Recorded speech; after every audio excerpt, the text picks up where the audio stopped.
검사 이력 빠졌다 그런 논란 같은 게 썩 좋은 건 아닌 것 같고, 정치라는 게 자기 이미지를 벗고 새롭게 만들려면 시간이 더 필요하지. 인위적으로 예, 아닌 척 해봐야 소용없는 이슈를 아닌 척 하는 것만큼 약해 보이는 게 없거든요. 국민들이 윤석열 대통령을 찍어줬던 의제가 있잖아요. 범죄 아니면은 우리 사회가 이제 좀 더 불투명해졌다, 그런 것 등등에 대해서 차라리 못다한 걸 마저 하겠다는 메시지까지 같이 들어가면서 거기서 자신의 이력을 굳이 부각시키진 않더라도 누락시키지는 말았어야 되는 거 아닐까?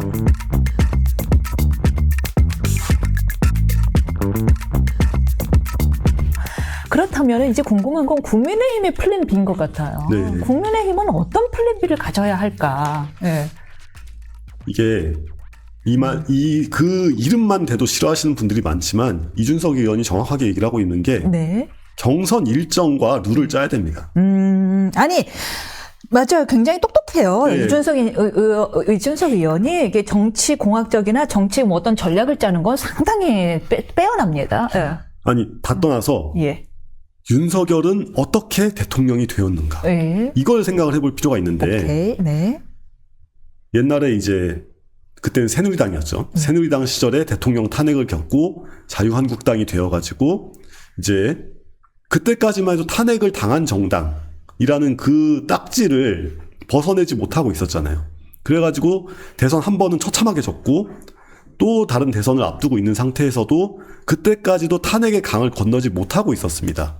그런데 어떻게 이렇게 빨리 정권 재창출을 할 수 있었냐? 경선이 재미있어서였어요.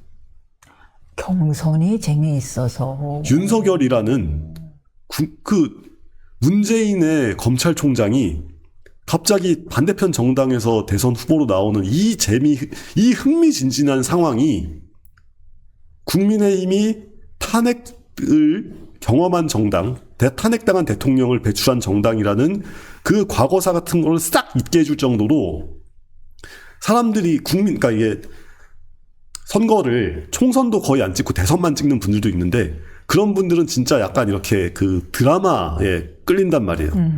그렇게 엄청나게 강력하고 흥미진진한 드라마가 실시간으로 펼쳐지니까 국민의힘이 어떤 정당이었냐 아니냐 이게 중요한 게 아니라 딱 인물 대 인물론이 되어버렸고 그러니까 승산이 나왔죠. 그렇군요. 근데 이번에는 어쨌건 이제 그렇게 외부 인사가 영입되어가지고 대선을 할 상황은 아니니까 그러면은 어떻게 국민의힘이 비록 안타까운 상황에 마주치게 되었지만 정상적으로 시스템이 굴러가는 정당이고 이 안에서 다양한 대선 주자급 인물들이 다양한 이야기를 펼치고 있고 민주당보다 민주적인 정당이다. 이걸 보여줘야 되잖아요. 민주당보다 민주적인 정당이다라는 걸 보여주는 경선을 치르는 것이 바로 플랜 B이다. 아, 빨리 계획을 짜라.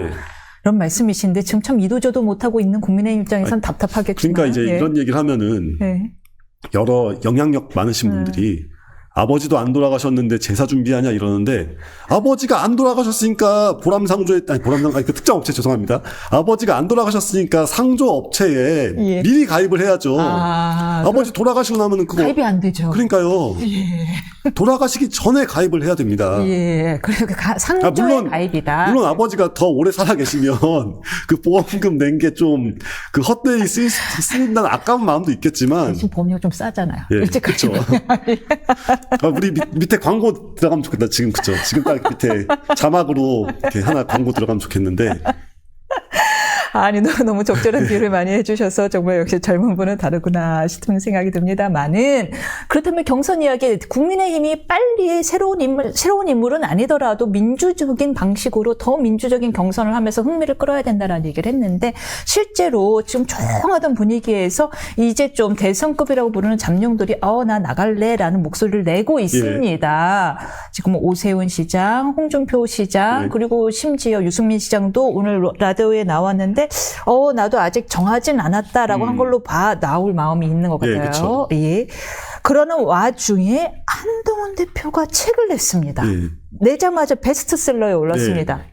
한동훈 이 각 후보들의 경쟁력에 대해서는 어떤 평가를 내리실 건가요? 근데 아직 이제 이 대선 초두 메시지 같은 게 나오지 않았기 때문에 지금 뭐 다들 볼 사람은 봤겠지만 저 같은 경우는 그렇게 열심히 옆구리 찔러가지고 받는 스타일이 아니어서 한 대표님 책에도 뭐가 있는지는 모르겠어요. 근데 검사 이력 빠졌다라는 것 그런 논란 같은 게 뭐 출판사가 예. 어디다, 뭐 메디치다, 뭐 예. 예, 썩 좋은 건 아닌 것 같고 아, 왜요? 이게 네. 정치라는 게 자기 이미지를 벗고 새롭게 만들려면 시간이 더 필요하지. 인위적으로 예, 두면 안 아닌 돼. 척 해봐야 소용없는 이슈를 아닌 척 하는 것만큼 약간 좀 이렇게 약해 보이는 게 없거든요. 약해 보인다. 그러니까 조금 더 당당하게 예를 들어서 국민들이 윤석열 대통령을 찍어줬던 의제가 있잖아요. 뭐 범죄 아니면은 우리 사회가 이제 좀 더 불투명해졌다. 뭐 이런 것들 그런 것 등등에 대해서 차라리 못다한 걸 마저 하겠다는 메시지까지 같이 들어가면서 거기서 자신의 이력을 굳이 부각시키진 않더라도 누락시키지는 말았어야 되는 거 아닐까 하는 생각을 좀 합니다. 물론 책을 안 읽어봤으니까 아직 뭐라고 말은 못하겠지만 이제 언론에 보도된 내용만 놓고 봤을 때 윤 대통령과 자신의 갈등만을 얘기하는데 그래가지고는 이게 그러니까 대선이라는 게 결국에는 사람을 보고 찍는 거거든요. 국민들이 사람을 보고 찍는 건데 이 사람 인생 전체가 뭐 100% 진실일 필요는 없지만 전체적으로 규명되지 않으면 사람들은 선뜻 5년에 한 번 쓸 수 있는 지금 좀 빨리 왔지만 5년에 한 번 쓸 수 있는 내 소중한 투표권을 행사를 잘 안 하려고 하는 그게 좀 있긴 있어요. 그래서 예. 뭐 아마 한 대표님 본인이나 주변 분들이 생각이 많으시겠지만 어떻게 해야 이 난국을 극복할 수 있을지가 있어야 될 거라고 봅니다. 그러니까 일단은 이 국민의힘의 국민의힘 당원들의 마음을 우선 얻어야 되잖아요. 경선부터 통과하려면요. 이런 생각이 들어요. 아까 전 진보와 중도 보수와 우파의 정액에 대해서 굉장히 흥미로운 해석을 보여주셨는데 그런 면에서 본다면 용산과 국민의힘 여당과의 관계에 있어서 너무 한 대표가 당시 진보적 입장을 취했던 것은 아닌가. 국민의힘을 지지하는 중도 우파 사람들의 입장에서는 윤 대통령이 하는 게 마음에 들진 않지만 그래도 좀 같이 발맞춰져서 나갔으면 좋겠는데 지나치게 그 시기에 그 관계에 있어서는 진보적인 입장을 취했던 것이 타고나긴 천성적으로 보수적인 국민의힘 당원들의 마음을 좀 아프게 한 것 아닌가 하는 생각이 들어요. 그래서 그 점에서 이준석 대표랑 약간 좀 그 겹치는 단점이 있다고 할 수 있는 거죠. 그러니까 이게 이준석 대표의 지금 가장 큰 리스크는 자기 당 내홍 문제잖아요. 근데 그 내홍 문제가 수습이 되고 그러니까 그 실체적으로 그게 뭐냐가 중요한 게 아니라 왜 이 사람은 가는 데마다 시끄러워져? 왜 자기 식구들이랑 싸워? 예. 그 이미지가 누적되면 그건 정말 커요. 그러니까 이 중장년층에서는 인생 경험이 이제 많으면 많을수록 이 사람이 내는 메시지가 중요한 게 아니라 그냥 이 사람이 얼마나 무난하게 잘 갈 수 있냐 이것도 좀 보여지기 때문에 실제 그 여론조사 결과 비호감도 압도적 1위가 이준석 대표였고 2위가 한동훈 대표였거든요. 아니 2위가 이재명이요. 이재명이었네. 3위가 한동훈. 두 분이 1, 2등 다툼을 하고 있고 그거는 솔직히 꼭 나쁜 건 아니라고 생각을 하는데 네. 대선 후보까지 올라갈 때는 나쁜 게 아닌데 대선을 실제로 붙는다고 가정했을 때 자기가 주변에 가까운 사람들하고 얼마나 친하게 가깝게 무난하게 오래 가서 끌고 갈 수 있냐 이거를 보여주는 거는 점점 그러니까 고령층을 상대하면 할수록 중요해진단 말이에요. 근데 거기서 한 대표가 자꾸가 아니라 이제 이번 책에서 나 대 윤석열의 싸움 막 이런 구도를 너무 강조한다면 그게 이익이 될까? 득이 될까? 그게 잘 모르겠습니다. 그러니까 두 사람 모두 그렇게 이제 용산과 싸우는 사람이 용산과 대립하면서도 당원들에 의해서 당대표가 됐잖아요.